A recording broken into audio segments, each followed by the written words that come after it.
बिस्मिल्लाहिर्रहमानिर्रहीम, अस्सलाम वालेकुम। वेलकम टू माय चैनल दावत इस्लाम। मैं हूं आपका दोस्त शफकत अली ऑफिशियल। उम्मीद करता हूं कि आप सब लोग ईमान के आला दर्जे पे होंगे। सूरतुल आल नाम के आयत नंबर 36 का तर्जुमा, दावत हक पर लब्बैक वही लोग कहते हैं जो सुनने वाले हैं। रह मुर्दे तो उन्हें तो अल्लाह बस कब्र ही से उठाएगा और फिर वो उसकी अदालत में पेश होने के लिए वापस लाए जाएंगे। सूरतुल आल नाम आयशा नंबर 25।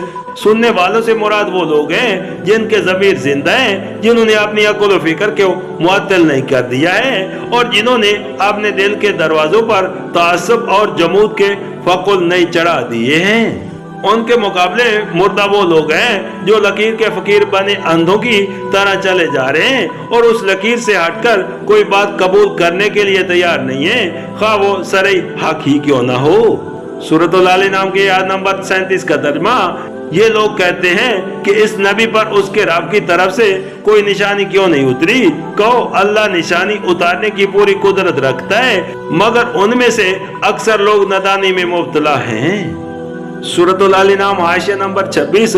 निशानी से मुराद महसूस मुआजिज़ा है। अल्लाह ताला के इस इरशाद का मतलब ये है कि मुआजिज़ा ना दिखाने जाने की वजह ये नहीं है कि हम इसको दिखाने से आजिज हैं, बल्कि उसकी वजह कुछ और है जिसे ये लोग मात्र अपनी नादानी से नहीं समझते।